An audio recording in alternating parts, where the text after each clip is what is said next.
ఎడారిలో సెలయేర్లు. నవంబర్ 19. అనేకమైన కఠిన బాధలను మాకు కలుగుజేసినవాడా, నీవు మరల మమ్ము బ్రతికించెదవు. కీర్తనలు 71:20.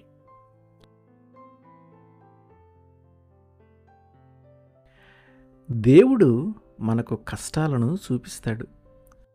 ఒక్కొక్కసారి దేవుడు మనకెలా శిక్షణనిస్తాడంటే, మనం భూమి పునాదులలో కంటా దిగిపోవలసి ఉంటుంది. భూగర్భపు దారుల్లో ప్రాకవలసి ఉంటుంది. చనిపోయిన వారి మధ్య సమాధిలో ఉండవలసి వస్తుంది.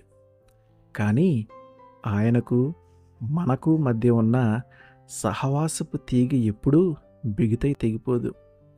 ఆ లోతుల్లో నుండి దేవుడు మనలను పైకి తీస్తాడు. దేవుణ్ణి అనుమానించవద్దు.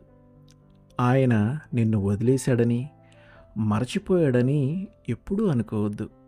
సానుభూతి లేనివాడని తలంచవద్దు. ఆయన తిరిగి బ్రతికిస్తాడు. చరకాపై ఉన్న నూలు దారంలో ఎన్ని ముడులు, చిక్కులు ఉన్నప్పటికీ ఎక్కడో ఒకచోట సాఫీగా చిక్కు లేకుండా ఉండే భాగం ఉంటుంది. చలికాలపు మంచు ఉంటుంది.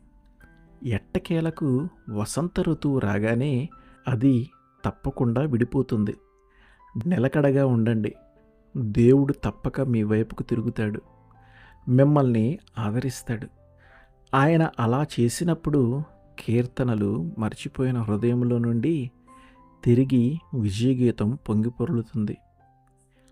అప్పుడు కీర్తనల రచయితలాగా మనం కూడా పాటలు పాడుతాం. స్వరమండల వాద్యముతో నిన్ను స్తుతించెదను.